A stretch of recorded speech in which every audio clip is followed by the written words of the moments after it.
Good morning friends, all of you.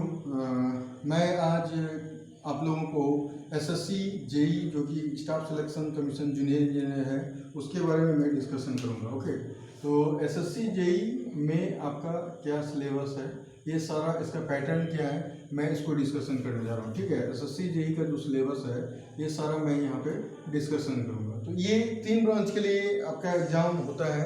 एक तो electrical है, दूसरा आपका मैकेनिकल है एंड तीसरा जो है वो सिविल ब्रांच के लिए है। तो ये जो तीनों ब्रांच है इसके लिए एसएससी जेई एग्जाम कंडक्ट होती है और इसमें जो कैंडिडेट फिलअप करते हैं वो इलेक्ट्रिकल वाले, मैकेनिकल वाले एंड सिविल ब्रांच वाले इसको फॉर्म को फिलअप करते हैं। और अभी इसका एग्ज़ाम फॉर्म निकला हुआ है, अभी कुछ दिनों तक इसका एग्ज़ाम फॉर्म फिलअप होगा। लेकिन आज हम लोगों का मेन उद्देश्य क्या है, इसका सिलेबस क्या है, इसका डिस्कशन हम लोग करने जा रहे हैं। We are going to discuss about the topic of what are the different syllabus of JE electrical engineering. ठीक है, तो हम लोग डिस्कशन करते हैं एसएससी जेई के बारे में, जो कि वेरी इंपॉर्टेंट एग्जाम होता है। डिप्लोमा जो डिप्लोमा किए हैं उनके लिए बहुत ही इंपॉर्टेंट एग्जाम ये है, सबसे बड़ा एग्जाम एक तरह से माना जाता है। ठीक है, और जो एसएससी जेई का जो पैटर्न है इसको 2 पार्ट में ब्रेक किया गया है।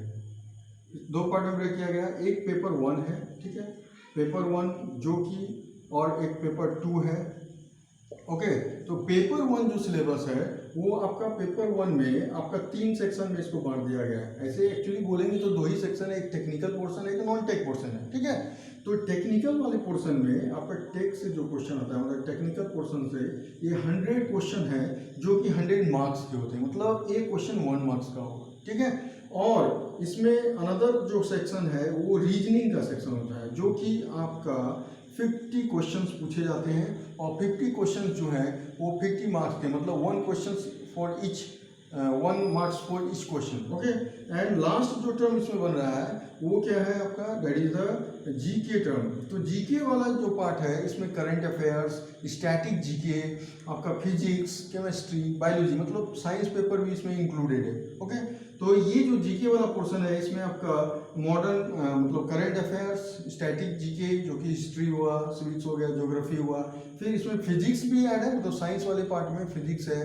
केमिस्ट्री और मैथ यहाँ से क्वेश्चन पूछे जाते हैं। ओके, और ये आपका भी 50 क्वेश्चन यहाँ से हो गया। तो टोटल जो क्वेश्चन यहाँ पे बन रहे हैं वो 200 क्वेश्चन बन रहे हैं, और वो टोटल क्वेश्चन जो 200 है तो ये 200 मार्क्स के भी हो गए, मतलब 1 मार्क्स फॉर ईच क्वेश्चन, यानी 200 क्वेश्चन के 200 मार्क्स में। ओके, तो ये पेपर 1 के बारे में आपका डिस्कशन हुआ यहाँ। ठीक है, और साथ साथ ये भी जानना होगा यहाँ जो नेगेटिव मार्किंग है ये 1/4 होता है। तो 1/4 मीन्स 0.25 नेगेटिव मार्किंग का डिस्कशन है। आप एक क्वेश्चन अगर मान लीजिए यहाँ पे क्या करते हैं, गलत बनाते हैं, मतलब 4 क्वेश्चन गलत करते हैं तो आपका 1 नंबर डिडक्ट हो जाए, मतलब here the negative marking is 1/4 marks. Okay, after that in the paper 2 case, तो आपका पेपर 2 में जो कि मेंस पेपर होता है, ये आपका मेंस पेपर जो होता है वो 300 मार्क्स के होते हैं। ठीक है, 300 मार्क्स के होते हैं, इसमें से आपको 8 क्वेश्चन पूछा जाता है।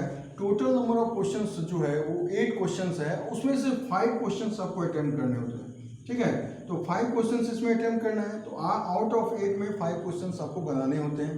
ठीक है, तो ये जो 5 क्वेश्चंस है, ये ईच क्वेश्चन जो 1 क्वेश्चन है वो 60 मार्क्स का होता है, मतलब ऐसे रहता है 1A B फिर 2A B, इस तरह करके आपका 5 क्वेश्चन बनता है, जो कि आपका 30 नंबर यानी 60 नंबर का एक क्वेश्चन हो गया। मतलब 1 क्वेश्चन जो है वो 60 मार्क्स के हो गए, मतलब इस जगह पे 1 क्वेश्चन जो है 60 मार्क्स के होते हैं, 60 × 5 यानी ये हो गया 300 मार्क्स। ठीक है, ये हो गया पेपर 2 के लिए। लेकिन यहाँ पे ध्यान देने वाली बात ये है, जो पेपर 1 क्वालिफाई करेंगे वही पेपर 2 में एलिजिबल होंगे एग्जाम देने के लिए। ठीक है, तो पेपर 1 क्वालिफाई करने के बाद पेपर 2 के लिए एलिजिबल हो जाएंगे। ठीक है, सबसे बड़ा यहाँ एडवांटेज क्या है एसएससी जेई इलेक्ट्रिकल में, इसमें आपका इंटरव्यू नहीं है। तो जब इंटरव्यू नहीं है तो ये आपके लिए बेनिफिशियल है, क्योंकि जब पेपर 1 आप लोगों ने निकाल लिया तो पेपर 1 निकालने के बाद अगर 200 में आप मैक्सिमम स्कोर करते हैं तो यही मार्क्स जाके इसमें ऐड हो जाता है। तो 200 और प्लस इसमें आप मार्क्स अच्छा उठा लो,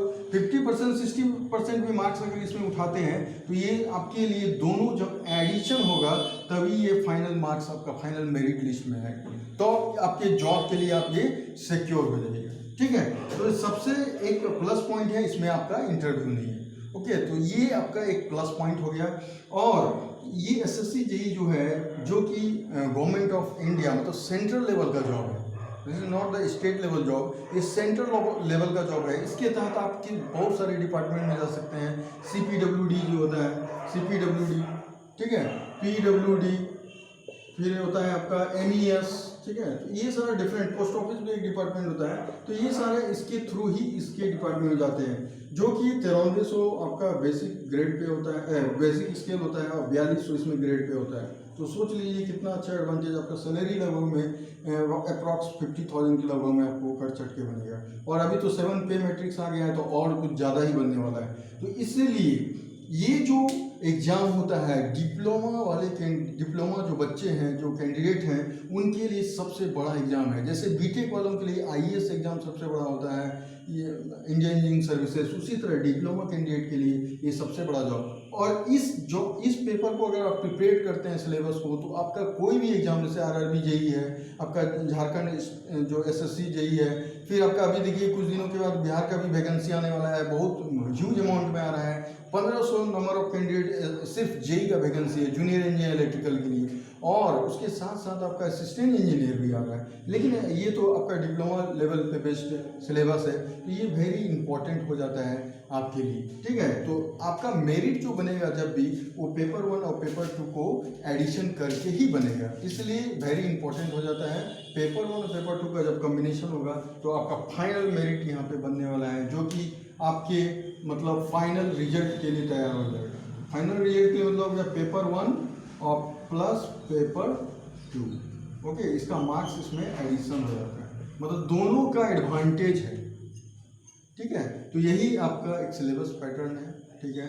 तो इसलिए पेपर 1 पहले क्वालिफाई करेंगे, तभी आप पेपर 2 में बैठेंगे, और पेपर 1 में जितना मार्क्स आप लाएंगे वो आपके लिए बेनिफिट होगा पेपर 2 में, क्योंकि ये नंबर आपका एडिशन हो जाता है। तो सबसे बड़ा एडवांटेज यहाँ पे हो गया, ओके। तो यही आपका सिलेबस था बच्चों, ठीक है, थैंक यू, ओके।